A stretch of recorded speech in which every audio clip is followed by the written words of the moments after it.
I'm honored now to welcome His Excellency the President of Rwanda, Paul Kagame. So please join me for a fireside chat.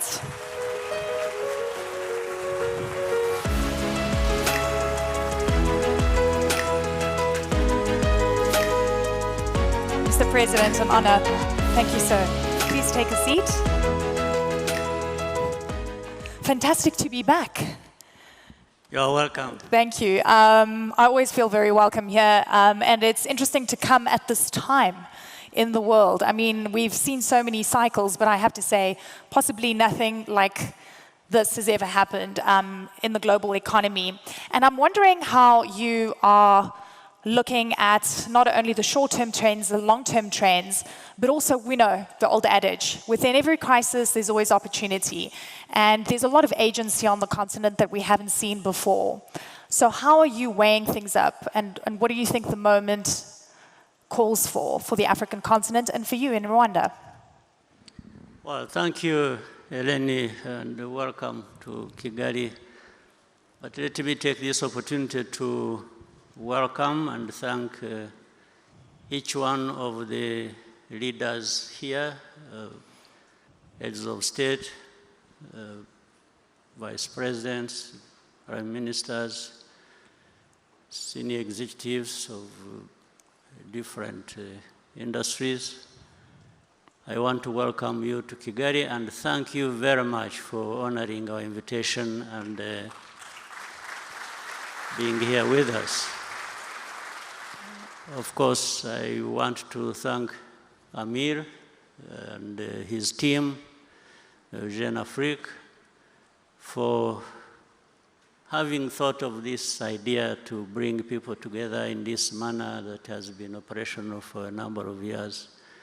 I want to appreciate the work they are doing and also the comments Amir made earlier, which really encapsulate all that we need to say and maybe based on to do a number of things. So I thank you all for being here. Thank you very much. Now, back to the question. There will always be crises.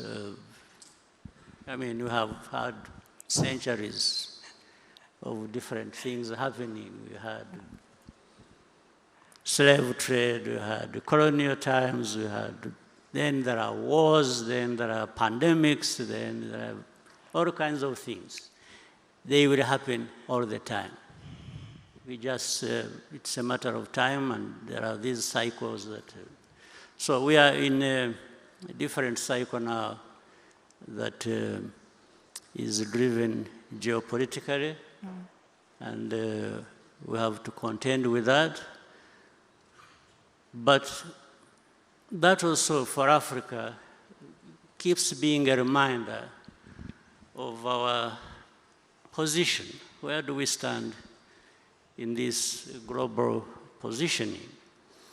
And we have had many people contribute ideas and very accurately educating us what we need to do and what we need to be thinking about. But we can't stay there. We need to learn from this. We need to shape what we are doing for ourselves, and action should lead us in the right direction and how to deal with these crises. So, but for Africa, let me say, we have to leverage our competitive advantage, and there are a number of them. So why is Africa always at a disadvantage?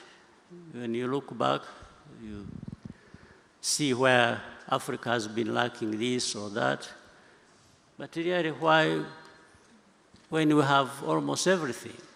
If you look at in the area of green energy, and this continent is home to 60% of solar potential. 60% is home to that. Africa is home to that. Then if you look at the critical minerals that talked about, all of them, or the majority, are on the continent for making batteries and so on and so forth. And different powers are fighting over that. But Africa, that has a lot of that, is silent or losing most of it cheaply to those who have the power and know what they want to do. Look at human capital. In terms of human capital, Africa has abundance of that. In fact, whether maybe by now already or in a few years to come, Africa will be having the largest middle class in the world. So how can we have these resources?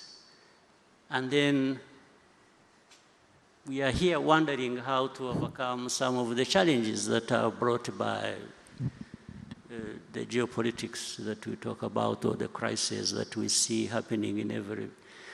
So we need to come together and do something about it. It's doing something about it. The rest we know. And Amir earlier on was talking about what we lose by not doing a number of things.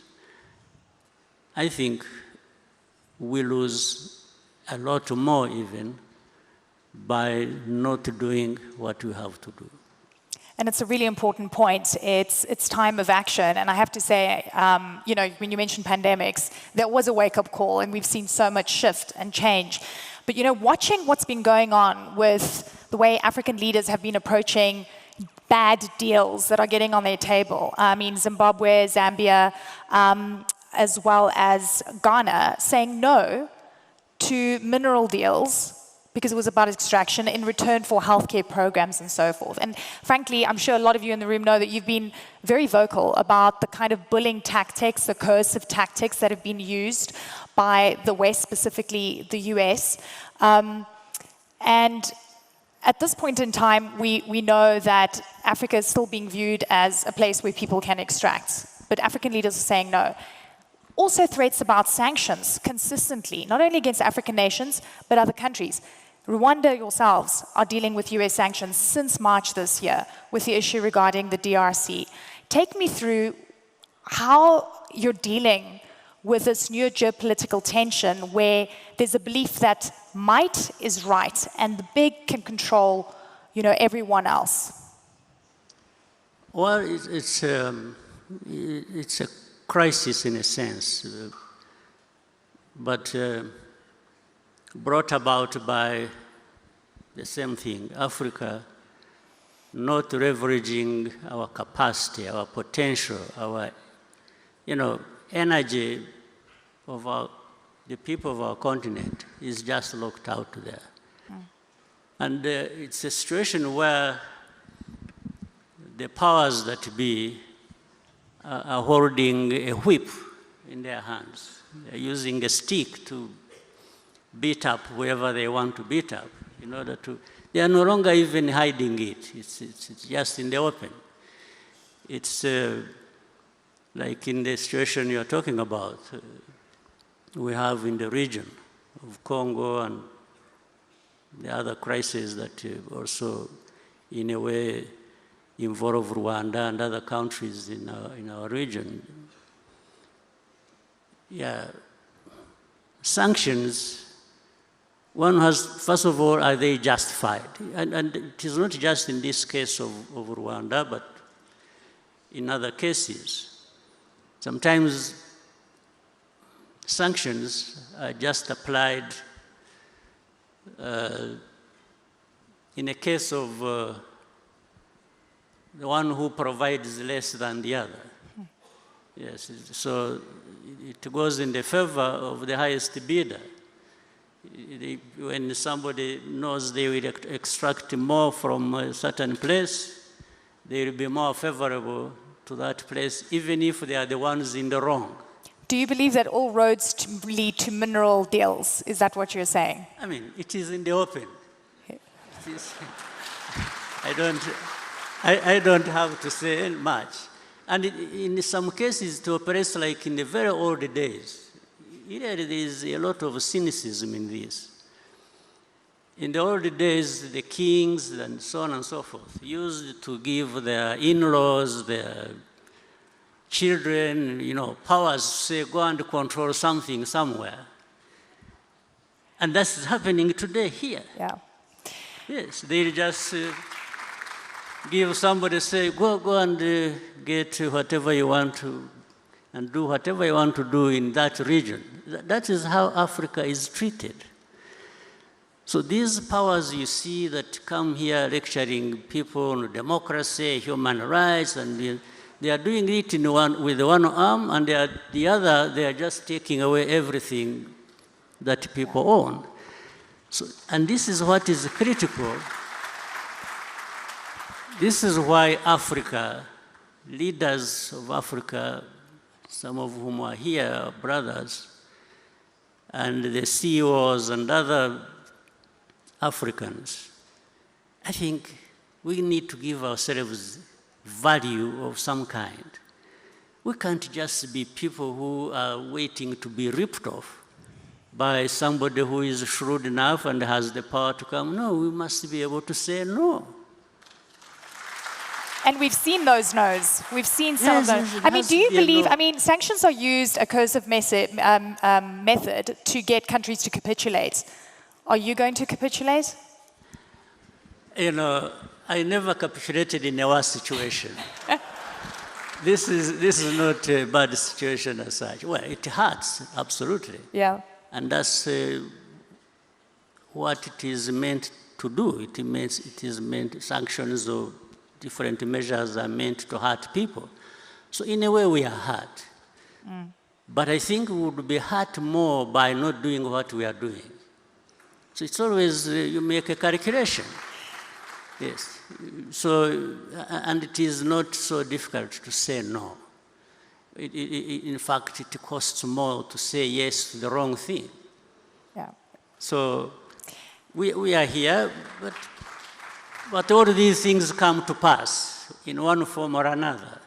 Even those who have been given the gift of messing us up, one day they will not live long enough to see the gains from exploiting people or doing unjust things. So I think each one of us, countries in Africa, and mainly and most importantly together, there is a lot we can do to raise Africa, to raise ourselves to the level where it should be, and don't mind about these powers that think they own the world and the heaven and everything else. And I hear you loud and clear on the hypocrisy and the contradiction in terms of where international law applies to some when it suits and it's broken in other cases. We've seen so much of this. In a world where we're seeing the unraveling of the global world order as we know it, institutions are being challenged, they're being broken down. What is Africa's role, do you think, in this new world? Because it feels like it's never going to be the same again.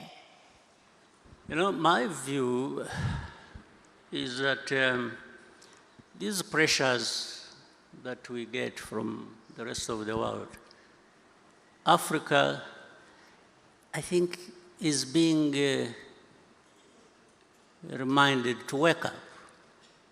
So the pressures are not entirely bad.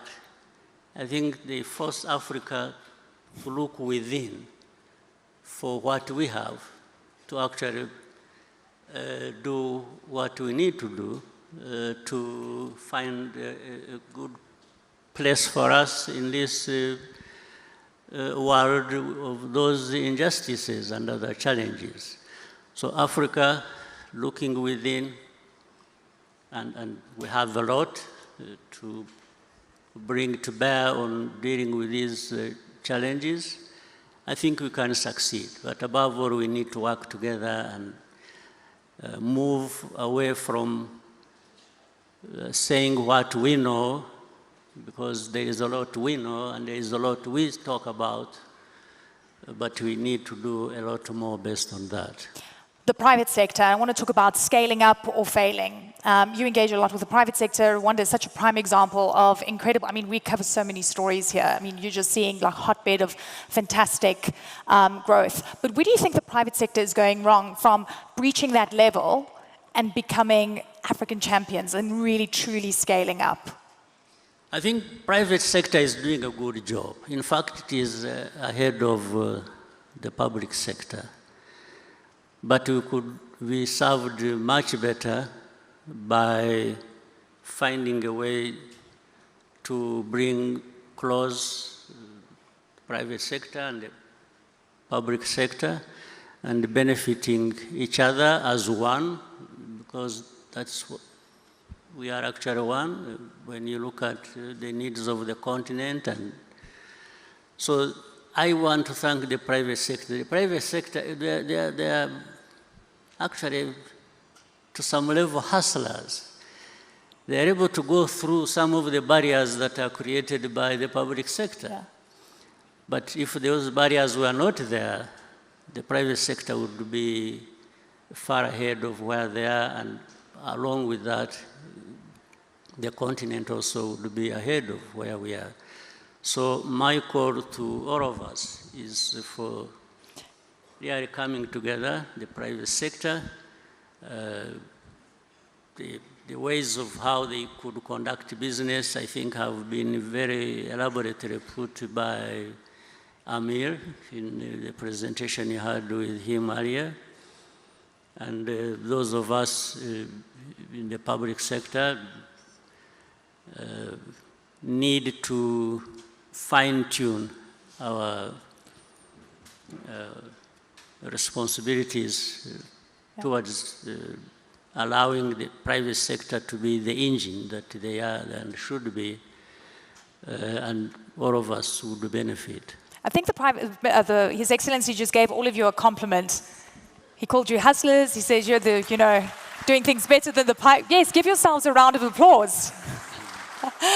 Mr. President, you're so, so encouraging always. I've got one other question, and I want to talk about, I mean, when I wake up in the morning and I have to check, can you believe social media to get an understanding of what leaders are thinking? And a lot of the time, it lacks decorum. It's shocking. You guys know who I'm talking about, right? Yeah, I don't have to say it. What do you think of the way global leaders, the strongest leaders on this planet, are speaking right now?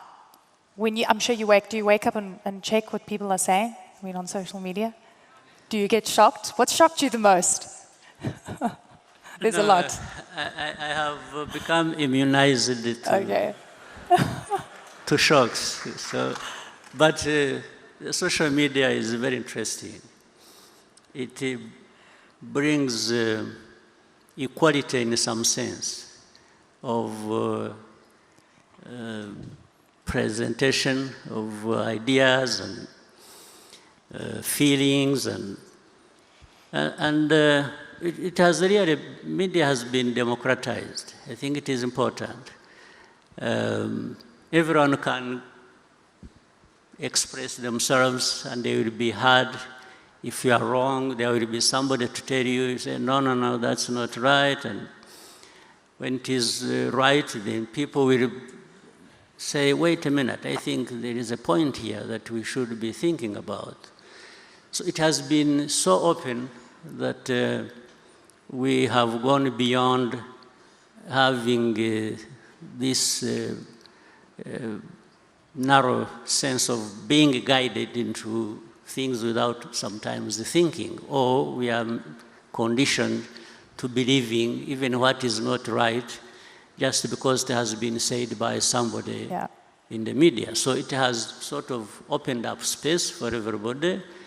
So some of us also follow, and it's up to any individual to scan and try and make a sense of what you've heard, you are seeing, and it is a good way. You receive criticism, you receive advice, and so it remains the responsibility of any individual to decide how they build on that and benefit. You didn't answer my question about the shock factor. Are you shocked by some of the things you see?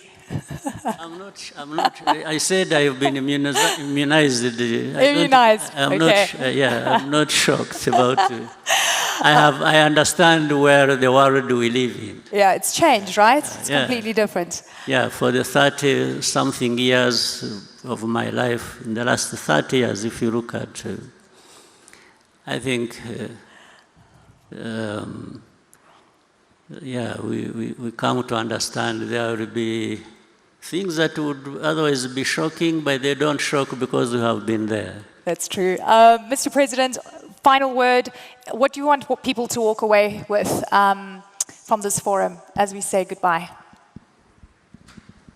Well, always it's a good opportunity, but I want people to know that each one of the people in this room and beyond have something to contribute and to benefit from, and benefit each other, and the continent has a lot that is not being put to good use, and it is up to us. It's not people from anywhere else to be able to raise ourselves to that level where we should be. Ladies and gentlemen, please help me thank His Excellency the President of Rwanda, Paul Kagame. What an honor to speak to you, sir. Thank you so much. Thank you very much. Thank you. Thank you. Thank you so much.